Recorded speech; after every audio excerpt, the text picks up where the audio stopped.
Alright, I understand this might be absolutely frustrating, maddening right now, but I promise you it's going to make your pull-offs fan-fucking-tastic. So, with the right hand, mute the strings like you've done, like you were doing. So I'm going to walk you through this real slow here. So definitely practice this with no distortion, because the distortion is going to make it too easy to hear the notes. We want to make this, we definitely have the clean channel on, have the amp on, so this way you get some volume here. I want you to take your time with it. Make sure you got enough distance between, you know, this part of your finger and this part of your hand, because if you have your hand too crammed like this, well, I mean, it's possible to do it, but it makes it a lot harder, and you might be more tempted to have your wrist turn your arm. So really think to yourself, especially like the first day, don't move the wrist. So get your fingers in position here. So we got, actually, we do some highlighting here as we go.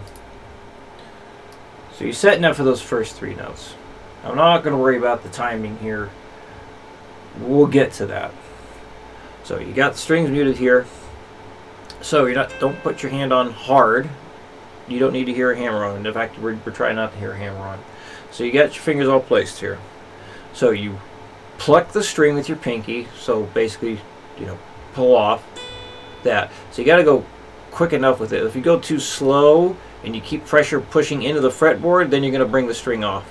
So basically just a nice quick hook like that. So that's the first group of notes there.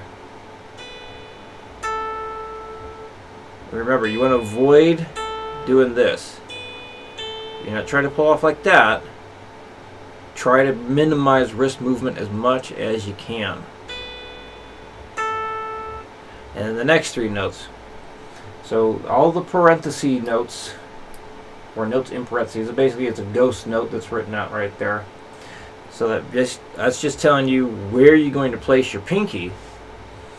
And the only exception is going to be here. So when you're actually finishing this off, this will be your ring finger. But all the other stuff, your pinky is always going to be on the ghost note, or the note in parentheses. So from here, again, you just pull off from the pinky, and then you pull off the middle finger, keeping that wrist as steady as you can. And then you go up to the next three notes, 17, 15, 13. And again, keep your wrist steady, pull off, and then let's stop the highlighting here. So then the 19, 17, 15, you get it set up for that, which I am not, now I am. And then pull off, go nice and slow. Make sure you hear a good, clean note. Because if you go too fast, then you might be susceptible to goofing it in the beginning here. So we want to go slow and steady right now, so you get a really good feel and understanding of what you're trying to do on a conscious level. So we got to do this in a conscious way before we put it in the subconscious. So you got the 19, 17, 15, you got your hand set up for that, pull off. Move up to the next three notes.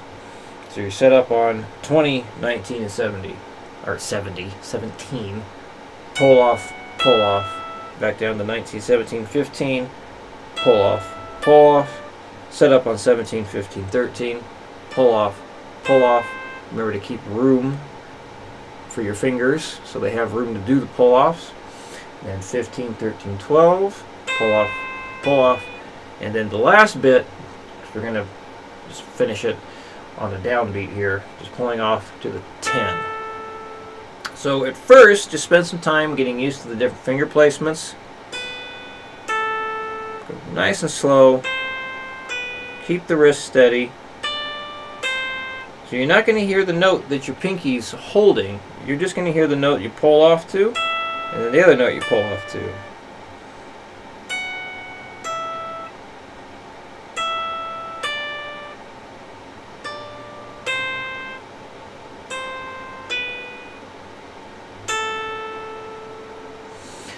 So rhythmically, we could do this just like quarter notes. So I'll be demonstrate it that way. So no need to worry about the timing of this particular note. What matters is going to be here, here.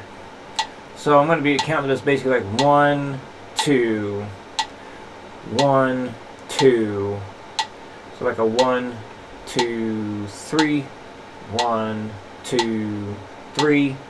So that's how I'm going to do this quarter note version. Hopefully that makes some sense. So I'll count off 4 so you know when I'm going to start here. 1, I'll count off 4 because we're used to that.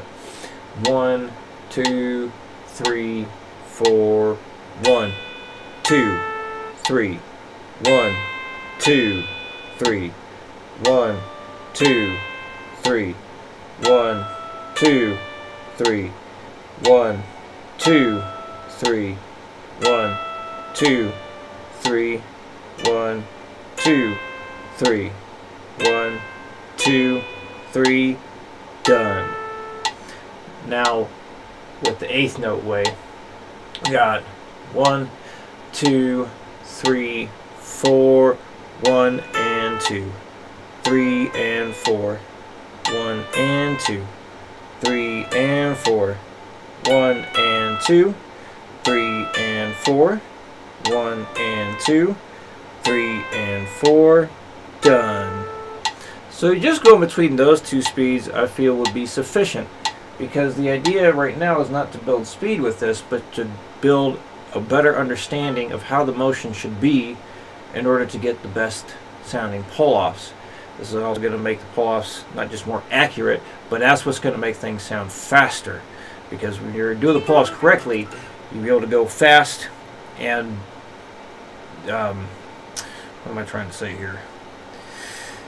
When doing the pull-offs correctly, it will allow you to play with more speed, because you'll be doing, I feel, less effort. Because when you're doing the hammer on from nothing route, where you're just like slamming your fingers down backwards, it takes more energy. But when you have your hands set up properly and you're actually doing the pull-offs the way they're supposed to, you will be faster with it.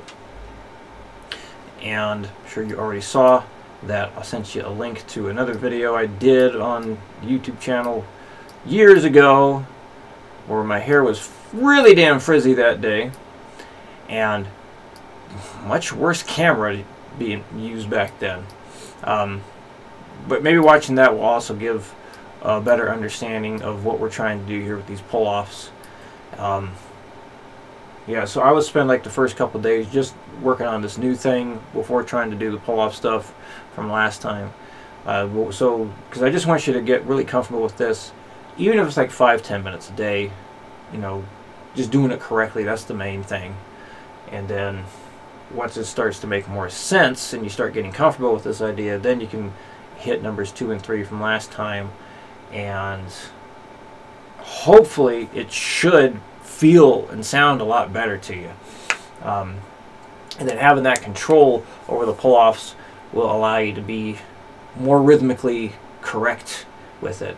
Legato stuff's tough to have rhythmically correct. It's so easy to rush things. So there's like a really odd like smoothness factor with the control at the same time, and it's odd. So it happens to everybody. So if you have any questions, let me know, and I'll see you next week.